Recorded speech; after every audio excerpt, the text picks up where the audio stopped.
The summer of 1892 had turned the Texas Panhandle into a furnace that seemed determined to burn the very soul out of the land. The grass had long since surrendered to the heat, curling into brittle threads of brown that crunched beneath boots like broken glass. The sky stretched overhead in a merciless expanse of white-blue, offering not a single cloud for shade or hope.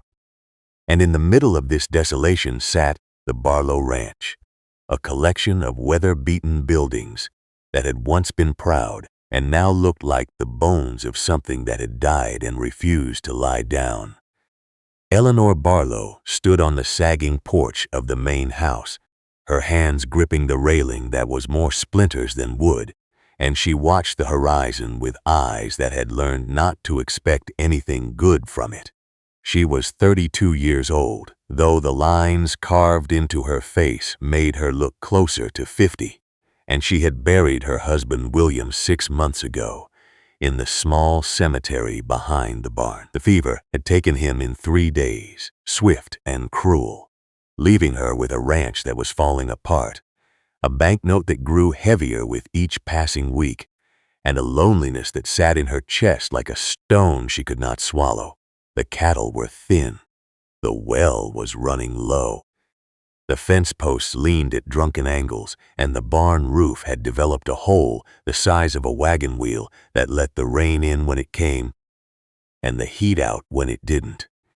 Eleanor had tried to keep up with the repairs, swinging a hammer until her hands blistered and her arms ached, but there was only so much one person could do, and the ranch seemed to mock her efforts, collapsing a little more each day like a dying animal refusing to be saved. She had considered selling. The banker in Amarillo had made it clear that he would take the land off her hands for a price that would barely cover the debt.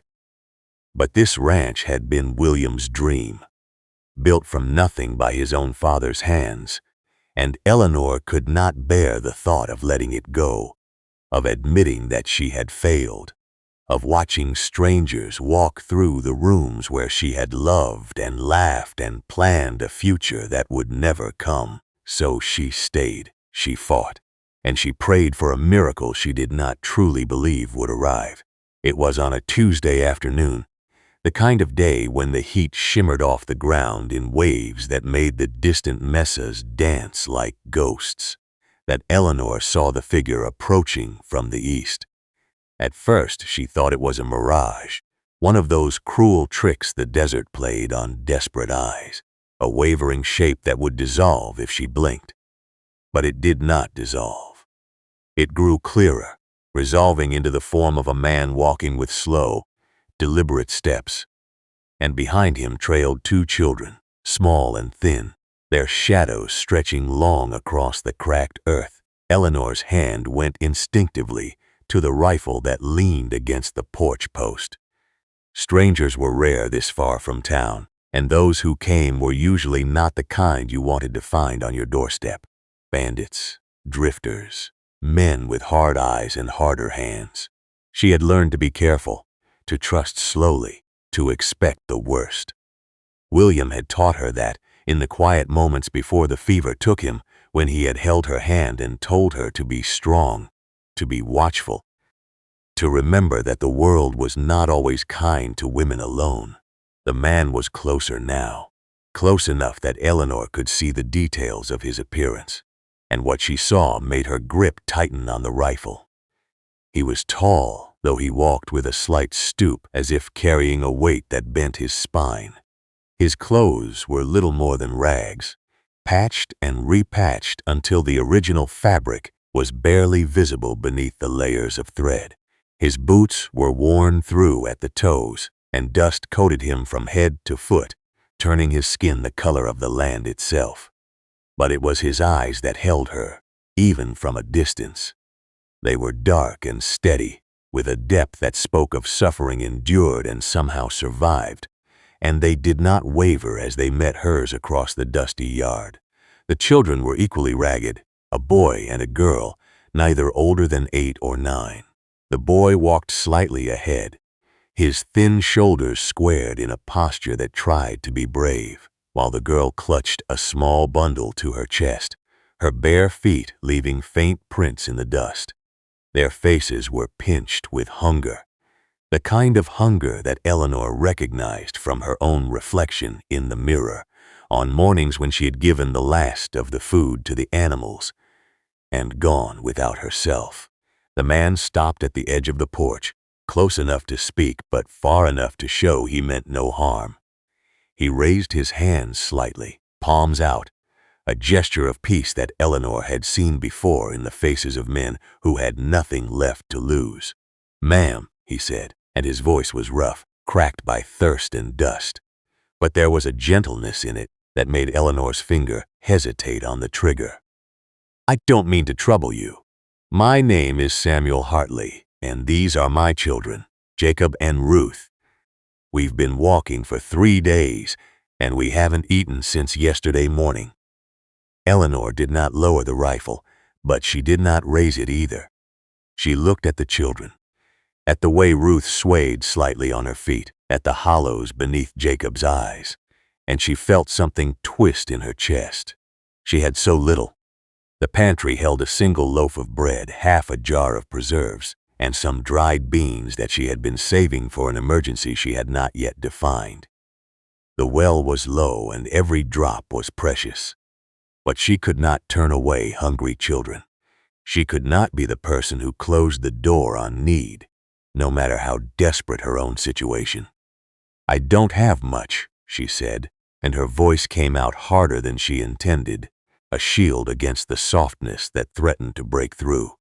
"I can spare some water, maybe a little food, but I can't offer work, and I can't let you stay." Samuel nodded, as if he had expected nothing more. "I understand, ma'am. I wouldn't ask for charity. But I noticed your fence line as we approached. The posts are rotting and the wire is sagging. Your barn roof has a hole that'll let the winter rain ruin your hay and that well pump. I can hear it grinding from here. It's about to give out." Eleanor blinked, surprised by the specificity of his observations. She had not expected a man who looked like he had been dragged through hell to notice such details, to speak with the authority of someone who understood the language of land and labor. "I know the condition of my own ranch," she said, a touch of defensiveness creeping in. "I've been doing what I can." "I'm sure you have, ma'am," Samuel said, and there was no mockery in his tone, only respect. "But one person can't hold back the desert. It takes more hands than most folks have." He paused, and when he spoke again, his voice was quieter, more intimate, as if sharing a secret. "Give my kids a loaf of bread, and I'll fix your ranch. Every fence post, every board, every nail. I'll work from sunup to sundown until it's done. You have my word." Eleanor stared at him, the rifle heavy in her hands. It was a foolish offer, too good to be true. The kind of promise that men made when they were desperate and broke when they were fed. She had heard such words before, from cowboys passing through, from neighbors offering help that never materialized, from William himself in the early days when everything seemed possible. She had learned that words were cheap, that the world took more than it gave, that trust was a luxury she could no longer afford. But Ruth coughed, a small, dry sound that seemed to come from somewhere deep in her chest, and Eleanor saw the way Samuel's jaw tightened at the sound, the way his hand twitched toward the girl before he caught himself. She saw the love in his eyes, fierce and protective, the same love she had seen in William's eyes when he looked at her, and she knew that this man was not lying. He would work. He would keep his word, not for her, but for these children who depended on him, who looked at him with trust that he would somehow, against all odds, keep them alive. She lowered the rifle. "Come inside," she said, "but understand this. I don't have much. 1 loaf of bread, that's what I can spare. And water. You can sleep in the barn, but you'll work for every bite. If I find you're lying, if you're here to steal or cause trouble, I'll shoot you myself and bury you where no one will find you. Do we understand each other?" Samuel's mouth twitched, the ghost of a smile that did not quite reach his eyes. "Yes, ma'am. We understand each other perfectly." The bread was stale, 3 days old, the crust hard enough to hurt teeth. Eleanor cut it into careful slices, her hands trembling slightly as she portioned out what she had. She gave the children 2 slices each, watching them eat with a hunger that made her own stomach clench in sympathy. They did not wolf the food down as she expected, did not grab and devour like starving animals. Instead, they ate slowly, almost reverently, savoring each bite as if it were the finest meal they had ever tasted, and Eleanor felt tears prick at the corners of her eyes that she refused to let fall. Samuel ate his single slice in 3 bites, washing it down with water from the tin cup she provided. He did not ask for more, did not eye the remaining bread with the greed she had seen in other hungry men. He simply nodded his thanks, stood from the kitchen table, and asked where she kept her tools. That first afternoon, he worked on the fence line, replacing rotted posts with new ones he cut from the stand of mesquite behind the barn. The children helped as best they could, Jacob carrying water from the well, Ruth gathering the old nails that Samuel pulled from the decaying wood. They worked without complaint, without the whining Eleanor had expected from children so young, and she found herself watching them from the porch as she shelled beans, unable to look away from the strange tableau of this broken family laboring in her yard. By sunset, Samuel had repaired 20 feet of fence, the new posts standing straight and true, the wire pulled taut and secure. His hands were blistered and bleeding, his shirt soaked through with sweat. But when Eleanor brought him a second cup of water, he smiled at her, a real smile this time, one that transformed his gaunt face into something almost handsome. "Tomorrow I'll start on the barn roof," he said. "If you have some tar paper and shingles, I can patch it proper. If not, I'll use what I can find." Eleanor nodded, not trusting herself to speak. She had not expected competence, had not expected this quiet dedication, this refusal to rest until the work was done. She had expected a man who would take her bread and disappear in the night, or one who would do the minimum and demand more. She had not expected Samuel Hartley. That night, she lay in the bed she had shared with William, listening to the sounds of the ranch. And, for the first time in months, she did not feel alone. The barn creaked in the wind, and somewhere in the darkness, she could hear the murmur of Samuel's voice as he talked to his children, telling them a story perhaps, or simply reassuring them that they were safe. The sound was foreign and familiar all at once, a reminder of what she had lost and a hint of what she might, against all reason, find again. The days that followed fell into a rhythm that Eleanor had not known she needed. Samuel rose before dawn, waking the children with gentle words, and they would eat the breakfast she prepared. Thin porridge, sometimes with a bit of salt pork if she had it, sometimes just the grain itself. Then they would work, all of them, the children doing what they could, Samuel doing what seemed impossible, and Eleanor moving between the house and the yard, cooking and cleaning, and helping where she was needed. The barn roof was patched by the end of the 3rd day, Samuel using old tin he found in the shed, and tar he mixed from supplies Eleanor had forgotten she owned. The well pump was repaired on the 5th day, Samuel's clever hands coaxing life back into the rusted mechanism with oil and patience and a knowledge of machines that Eleanor could only marvel at. The fence line stretched for half a mile, post after post replaced, wire after wire tightened, until the boundary of the Barlow ranch stood strong against the wind and the wandering cattle. But it was not just the physical repairs that changed. Something else was happening. Something Eleanor felt in the quiet moments when she caught Samuel looking at her across the dinner table. Something she saw in the way Ruth began to follow her around the kitchen, chattering about flowers and birds and the stories her mother used to tell. Jacob, solemn and watchful, slowly began to smile, began to trust, began to call her Miss Eleanor with a formality that made her heart ache. Samuel told her his story on the 7th evening, as they sat on the porch watching the sunset paint the sky in shades of orange and purple. His wife, Clara, had died 2 years ago, taken by the same fever that had claimed William, leaving him with 2 children and a farm in Kansas that the drought had turned to dust. He had tried to hold on, had planted and prayed, and borrowed money he could not repay. But the land had betrayed him as surely as the weather, and in the end he had loaded what little they owned into a wagon and headed south, hoping to find work, hoping to find a place where his children could eat. The wagon had broken down outside Amarillo, the axle splitting on a hidden rock, the horse spooked by a rattlesnake and run off into the night. They had walked since then, sleeping in abandoned homesteads, eating what they could find, moving toward a future Samuel could not see but refused to stop believing in. "I was a carpenter before I was a farmer," he said, his voice soft in the gathering dark. "My father taught me. He used to say that every board had a purpose, every nail a place, and if you respected the wood, it would stand for 100 years. He turned to look at her, and in the fading light, his eyes were gentle. "Your ranch is good land, Eleanor. It just needs someone to believe in it again." Eleanor felt the tears come then, hot and sudden, and she did not try to stop them.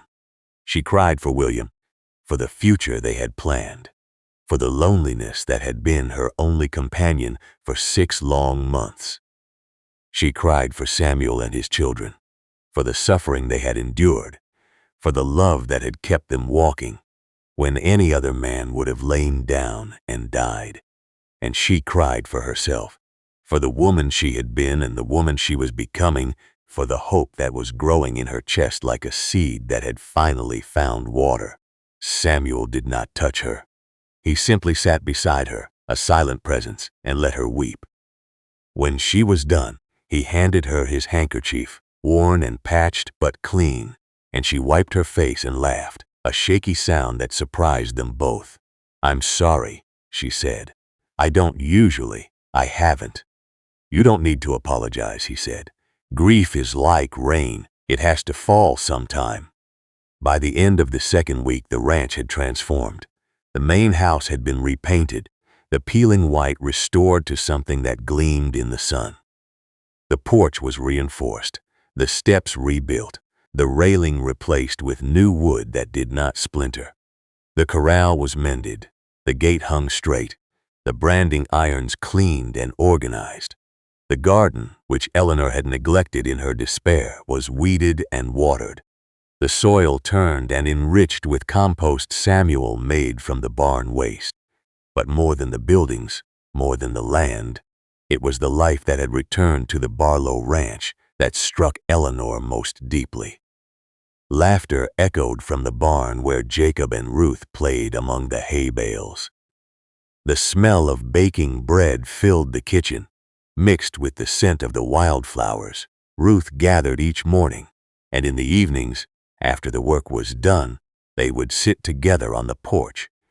4 people who had been strangers and were becoming something else. Something Eleanor did not have a name for, but knew she wanted to keep. The banker came on the 15th day, his black buggy kicking up dust as it rolled up the drive, his face set in the expression of a man who expected to collect a debt. He stopped when he saw the ranch, his eyes widening at the transformation, the straight fences, the painted house, the garden growing green and strong in the summer heat. "Mrs. Barlow," he said, tipping his hat with a politeness he had not shown before. "I see you've been busy." Eleanor stood on her porch, Samuel beside her, the children behind, and she felt a strength she had not known she possessed. "I had help," she said, "and I intend to keep it. You'll have your payment, Mr. Henderson, on time, in full. But this ranch is not for sale, and it never will be." The banker looked at Samuel, at the way he stood close to Eleanor without touching her, at the children who looked at her with the eyes of family, and something shifted in his expression. He nodded, a small gesture of respect, and climbed back into his buggy. "I'll look forward to your payment, Mrs. Barlow," he said, "and I believe I will. Good day." As the buggy disappeared down the road, Eleanor turned to Samuel, and for a long moment they simply looked at each other. The sun was high and hot, the cicadas singing in the mesquite, and the world seemed to hold its breath. "You kept your word," she said. "The ranch is fixed, better than it was before." Samuel nodded, his eyes serious. "I did, but I find I don't want to leave. The children, they love it here. And he stopped, struggling with words that seemed too large for his voice. "I find I love it too. Not just the land, the life we've made, the people in it." Eleanor felt her heart beat faster, a rhythm that matched the pulse of the ranch around her. "Then don't leave," she said, and her voice was steady, sure, the voice of a woman who had learned to trust again. "Stay. Build something with me, not because you owe me, not because of any bargain, but because we choose to." Samuel reached out then, his hand finding hers, and his touch was warm and calloused and right. "I choose to," he said. "With all my heart, I choose to." The months that followed were not easy. The drought continued. The cattle market fluctuated, and there were nights when Eleanor lay awake worrying about the future. But she was not alone in her worry. Samuel was beside her, his hand in hers, his voice calm and steady, reminding her that they had faced worse and survived. They married in the spring, a simple ceremony in the church in Amarillo, the children dressed in clothes Eleanor had sewn by hand, the congregation small but genuine in their congratulations. The townspeople who had pitied the widow Barlow now looked at her with something like admiration, at the way she had turned despair into hope, at the family she had built from the ruins of loss. The ranch prospered. Samuel's carpentry skills found a market in town, and he built furniture that people drove miles to buy. Eleanor's garden grew into a small farm, selling vegetables to the restaurants in Amarillo that were hungry for fresh produce. Jacob learned to ride, to rope, to work the land with the skill of a boy who had found his place. Ruth grew tall and strong, her laughter ringing through the house, her drawings of flowers and animals covering every wall. And on summer evenings, when the heat had faded and the stars emerged in a sky so clear it seemed you could touch them, Eleanor and Samuel would sit on the porch they had rebuilt together, and they would talk about the day the stranger had come to her door with 2 hungry children and a promise that had changed everything. "Do you ever regret it?" Samuel asked her once, his arm around her shoulders, his voice soft in the darkness. "Taking us in, sharing what little you had." Eleanor leaned her head against his chest, listening to the steady beat of his heart. "Never," she said. "That loaf of bread was the best investment I ever made. It bought me a family. It bought me a life. It bought me you."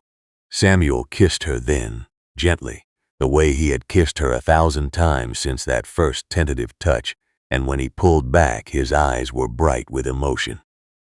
"I was so afraid," he said. "That day, walking up to your door, I was afraid you would turn us away, afraid I would fail my children, afraid that the world had no place for a man with nothing to offer. You had everything to offer," Eleanor said. "You just didn't know it yet." The years passed as years do, bringing joy and sorrow in equal measure. They buried Samuel's horse, old and gray, in the pasture behind the barn. They welcomed a daughter of their own, a girl with Eleanor's eyes and Samuel's smile, named Clara, after the grandmother she would never know but would hear about in stories told by firelight. They weathered storms and droughts and the hard winters that turned the ranch into a world of white and silence. And through it all, the ranch stood strong, a testament to what could be built when 2 people chose to believe in each other. When kindness was given without expectation, when a single act of compassion became the foundation for a life neither had dared to dream. Jacob grew into a man, tall and strong like his father, with hands that knew the land and a heart that knew its value. He took a wife, a schoolteacher from town with kind eyes and a gentle laugh, and they built a house on the edge of the property, close enough to share meals, far enough to build their own dreams. Ruth married a young lawyer who had come west seeking adventure and found instead a love that rooted him to the soil, and her paintings of the ranch hung in galleries as far away as Chicago, capturing the beauty of a land that had tested them all and found them worthy. Eleanor and Samuel grew old together, their hair turning silver, their steps slowing, their hands finding each other with the certainty of a habit that had become a need. They sat on the porch each evening, watching the sunset, remembering the past, grateful for the present, hopeful for the future. And when the time came, as it comes for all of us, they faced it with the same courage they had shown in life. Samuel went first, quietly, in his sleep, his hand in Eleanor's, a smile on his face that spoke of dreams that were sweet and memories that were dear. Eleanor followed him 3 months later, not from grief, though she grieved, but from the simple truth that a heart that has loved so deeply cannot long survive without its other half. They were buried side by side in the small cemetery behind the barn, near William, near Clara, near all those who had come before and made the land what it was. And on their shared stone, Jacob carved the words that had become the motto of the Barlow Hartley ranch, the lesson that had been learned in hunger and hope and the simple courage to open a door. A loaf of bread given in kindness can build a kingdom. The ranch passed to Jacob, and then to his children, and then to theirs, each generation adding their own chapter to a story that had begun with a widow's compassion and a father's desperate promise. The fence line that Samuel had repaired still stood, maintained and renewed, a visible thread connecting past to present. The barn he had patched sheltered new generations of animals, its roof sound, its walls strong, and the porch where Eleanor and Samuel had sat on so many evenings, where they had talked and laughed and loved, still welcomed the sunset, still offered rest to those who had labored through the day. In Amarillo, in the historical society that had been established to preserve the stories of the pioneers, there was a photograph. It showed a woman and a man, 2 children between them, standing in front of a ranch house that gleamed white in the sun. The woman was plain, her face lined by work and weather, but her eyes were bright with a joy that the camera could not fully capture. The man was tall and thin, his hand resting on the woman's shoulder, his expression one of quiet pride. The children smiled, the boy serious, the girl laughing, their clothes patched but clean, their feet bare but steady on the ground. Beneath the photograph was a caption, written in a hand that had learned its letters in a one-room schoolhouse and never lost the habit of careful script. Eleanor Barlow and Samuel Hartley, with Jacob and Ruth, at the Barlow Ranch, 1893. Their story reminds us that the greatest transformations begin with the smallest acts of kindness, that a single loaf of bread can be the foundation of a legacy, and that love, like the land itself, rewards those who tend it with patience and faith. Visitors to the ranch, which had become a place of pilgrimage for those seeking inspiration, would often ask Jacob, in his later years, what the secret was. How had his father known to approach that door? How had his stepmother found the courage to open it? How had 2 broken people, each carrying the weight of loss, managed to build something so enduring? Jacob would smile, the lines on his face deepening, his eyes distant with memory. "My father used to say that desperation makes us see things we might otherwise miss," he would say.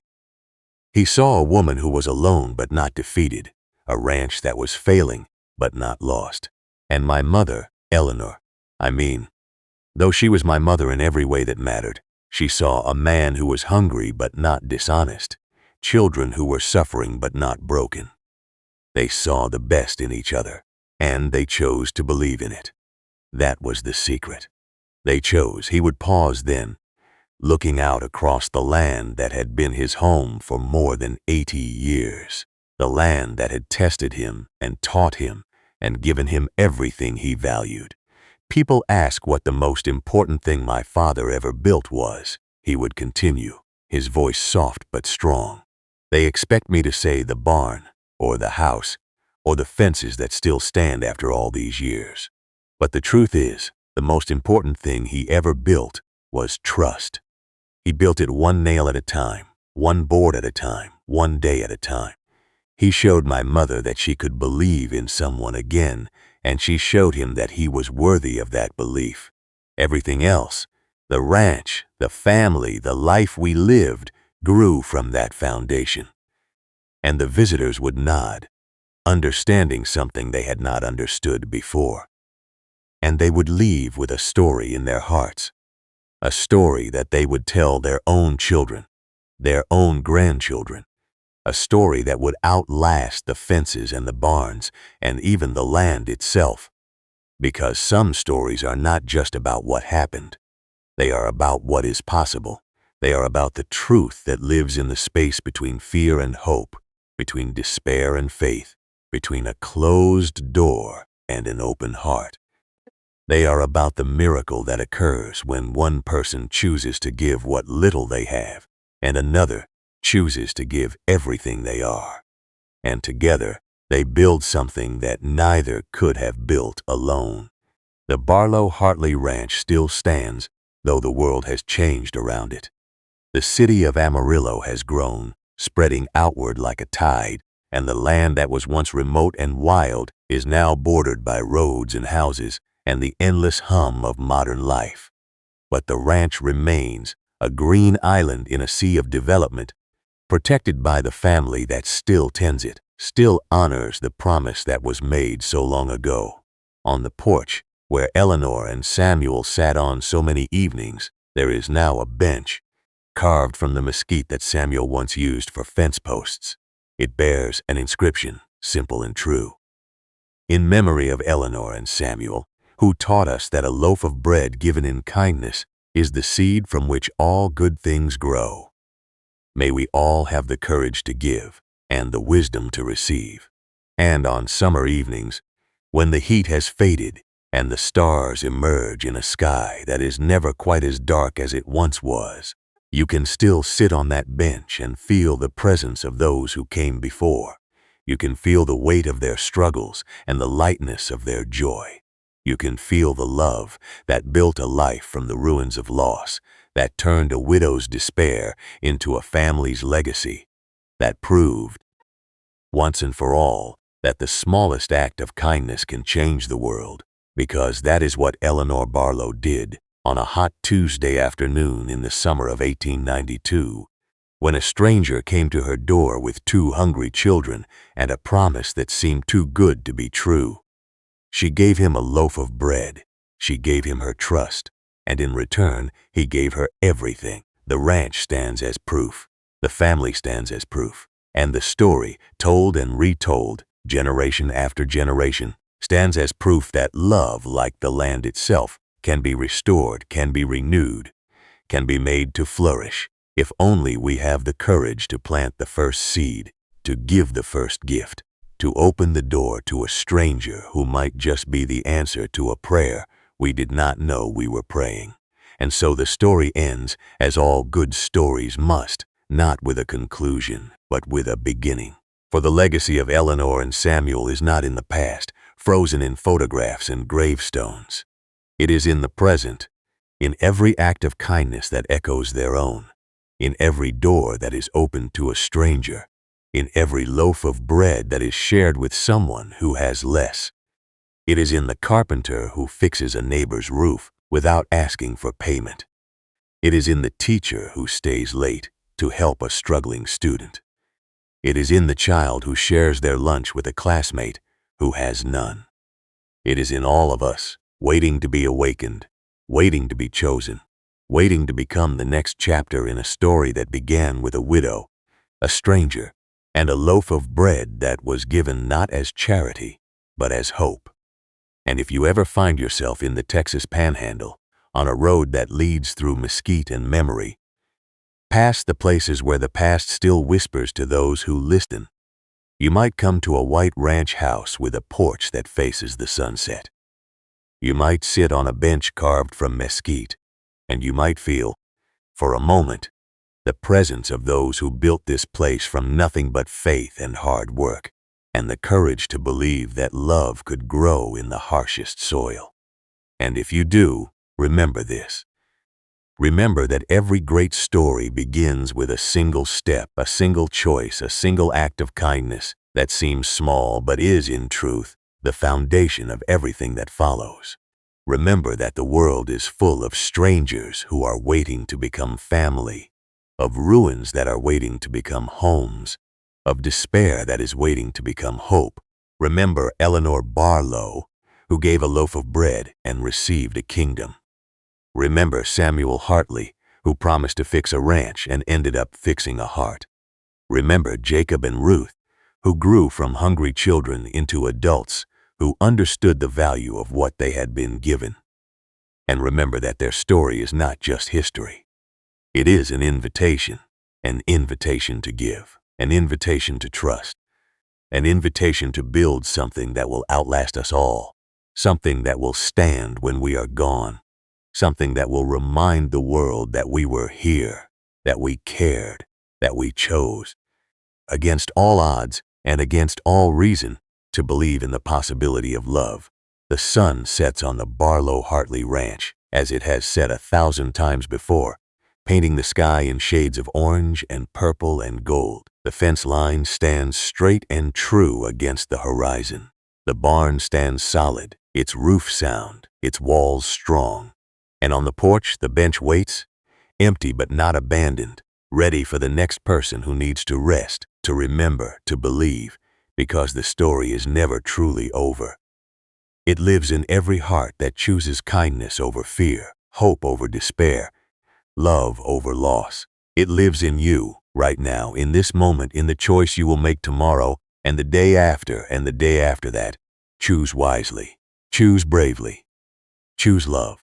And may your own story be as beautiful, as enduring, and as full of grace as the story of the widow who gave a loaf of bread, and the stranger who fixed her ranch, and the family that grew from a promise, kept in the heat of a Texas summer, when the world was hard, and the future uncertain, and the only thing that mattered was the courage to open a door and say, with a full heart and an open hand, "Come in, you are welcome here, you are home."